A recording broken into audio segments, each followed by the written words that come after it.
آپ نے اس فیلڈ کا چناؤ کیوں کیا اور کیوں اس فیلڈ کے اندر آئے؟ کیا وجہ تھی؟ انسپائریشن کیا تھی؟ اسامہ صاحب بیسیکلی تو میرے لیے سب سے بڑی انسپریشن میرے والد صاحب ہیں، جو جنہوں نے سرو کیا جوڈیشری میں. اور اس کے علاوہ میں سمجھتا ہوں کہ میں ویسے تو اسٹارٹ میرا یہ تھا کہ میں نے بزنس کی طرف سے میں نے BBA آنرس کیا، میری جو بیسک جو فیلڈ تھی.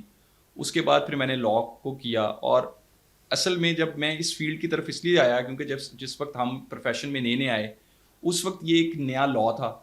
اور اس میں شروع میں ہی مجھے چند ایک کیسز کے اندر میرا جو انٹرسٹ تھا وہ بہت جلدی ڈیولپ ہوا ان کیسز کی طرف، چونکہ مجھے یہ لگتا تھا کہ یہ ایک ایسی فیلڈ ہے جس میں ابھی بہت سارا کام ہونے کی ضرورت ہے.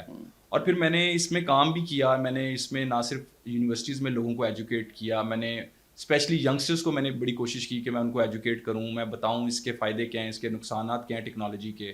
اور اس کے علاوہ میں نے آرٹیکلس بھی بہت سارے اس کے اوپر لکھے، اس کے ڈفرینٹ لاس کی انٹرپریٹیشن کے حوالے سے.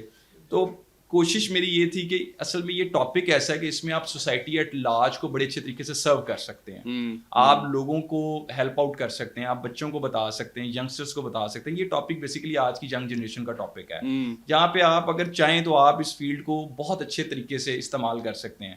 اور میں نے کبھی بھی اس فیلڈ کے اندر آنے کے بعد میں سمجھتا ہوں کہ جو مجھے پازیٹیو انرجی آئی وہ ہمیشہ لڑکوں کو، بچوں کو یہ نالج شیئرنگ کے تھرو آئی. مجھے ایسا لگتا ہے کہ اگر میرے پاس تھوڑا سا نالج آیا بھی ہے اس فیلڈ کا تو وہ آفٹر شیئرنگ آف نالج کے بعد آیا. تو یہ میں سمجھتا ہوں کہ اس فیلڈ میں میرا interest with the passage of time جو بڑھا وہ بھی اس وجہ سے بڑھا کہ میں نے یہ دیکھا کہ ابھی ہمیں بہت سارا کام کرنے کی ضرورت ہے. ابھی بھی بہت سارے لوگ ہیں جو اس حوالے سے نہیں جانتے کہ سائبر کرائم کیا ہوتا ہے. صحیح، تو بالکل اس میں صحیح. وکٹمس جو ہیں آپ کو پتہ ہے وقت کے ساتھ ساتھ بڑھتے جا رہے ہیں، ٹیکنالوجی وقت کے ساتھ چینج ہوتی جا رہی ہے. اور میں اتنا ہی اپنے آپ کو سمجھتا ہوں کہ ہمیں بینگ ایک رسپانسبل سٹیزن اس میں ایک بڑا اچھا کردار ادا کرنے کی ضرورت ہے. جہاں پہ سوسائٹی ایٹ لارج کو ایک اچھا رول پلے کرنے کی ضرورت ہے، وہاں پہ ہمیں ایک وکیل ہونے کے ناطے، ایک اچھا پروفیشنل لائر ہونے کے ناطے ہمیں یہ ضرورت ہے کہ ہم سوسائٹی کو سرو کریں by sharing our knowledge, by sharing the knowledge we have, تاکہ جو سوسائٹی ہے وہ اس قسم کے کرائم سے بچ سکے. بالکل صحیح ہے. اچھا، ہم جب لاس کی بات کرتے ہیں تو لا تو کوئی بھی برا نہیں ہے، غلط نہیں ہے، اور شاید تمام چیزوں کو ایڈریس بھی کیا گیا ہے ایون ہمارے آئین پاکستان میں بھی، لیکن اس پہ امپلیمنٹیشن اس طریقے سے نہیں ہوتی. اس پہ زیادہ بات ہم نہیں کر سکتے.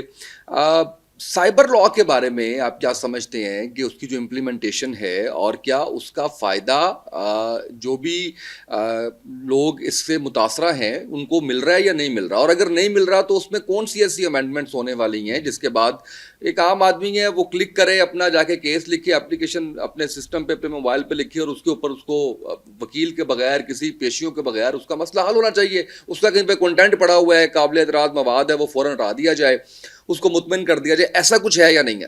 صاحب دیکھیں، ایک تو سب سے پہلے جو سائبر لاز ہے نا، ایک تو تمام ٹیکنالوجی بیسڈ لاز کو ہر 2 سال کے بعد امینڈ ہونا چاہیے.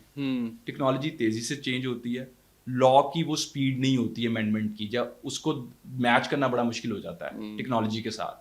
تو ٹیکنالوجی کے ساتھ ساتھ لاز کا بھی امینڈ ہونا بڑا ضروری ہے، پہلی چیز. دوسری بات یہ کہ دیکھیں یہ لا ایک عام شہری سے متاثر ہوتا ہے اس کرائم سے، سائبر کرائم سے. تو عام شہری کو اس لا کی سمجھ آنی چاہیے. جیسے ایک ورڈ ہے unauthorised use of identity information, اس کا مطلب ہے فیک اکاؤنٹ تیار کر لینا. تو اس کے اندر اس کو ریپلیس کرنا چاہیے اس کے ساتھ پنشمنٹ فار فیک اکاؤنٹ، تاکہ جو شخص لا کو پڑھے اس کے سامنے آ جائے کہ فیک اکاؤنٹ کی سزا کیا ہے. جیسے unauthorised issuance of SIM card, ایک فیک سم کارڈ ایشو کروانے کی کیا سزا ہے، یہ اس لا کے اندر پرووائڈیڈ ہے. اسی طریقے سے ڈیفیمیشن ہے offence against dignity of a natural person, section 20 ہے. اسی طریقے سے سیکشن 21 ہے offence against modesty of a natural person, قابل اعتراض تصویروں کے حوالے سے بات کی گئی ہے، sexually explicit images and videos کے حوالے سے بات کی گئی ہے. تو جیسے اب سیکشن 24 سائبر اسٹاکنگ ہے، اس میں کوئی شخص کسی کی تصویر یا اس کی ویڈیو بغیر اجازت اگر شیئر کر دے تو اس کی سزا کے حوالے سے بات کی گئی ہے. تو میں جیسے unauthorised access to the information system ہے، یہ تمام میں سمجھتا ہوں جو ورڈز ہیں ان کو اتنا آسان کر دینا چاہیے یا ان کی ڈیفینیشن کو اتنا آسان کر دینا چاہیے کہ ایک عام شخص جو لا کو پڑھے اس کو سمجھ آئے کہ اس کی ریمیڈی کیا ہے. اب جیسے ایک ہیکنگ ایک بہت بڑا آفینس ہے جو کہ اس لا میں مسنگ ہے، اس کو اس لا کا پارٹ ہونا چاہیے. اسی طریقے سے بھی ریسنٹلی کرمنل امینڈمنٹ ایکٹ آیا جہاں پہ انہوں نے سزائیں بڑھائی ہیں بہت سارے آفینسز کی، لیکن میں سمجھتا ہوں مزید سزائیں بڑھانے کی ضرورت ہے. اب جو آپ نے پوچھا کہ عدالتوں میں امپلیمنٹیشن میں کیا ایشو آ رہا ہے، دیکھیے جو سوشل میڈیا کرائمز ہے نا، جہاں پہ نازیبا تصویریں شیئر کر دی جاتی ہیں، وہاں پہ سب سے بڑا ایشو یہ آتا ہے وکٹم پہ اتنا پریشر ہوتا ہے، فیملی کا، رشتہ داروں کا، دوستوں کا کہ وکٹم عدالت میں آ کے کمپرومائز کر لیتے ہیں. تو جب وکٹم کمپرومائز کر لیتا ہے تو کوئی عدالت اس کو انصاف نہیں دلوا سکتی.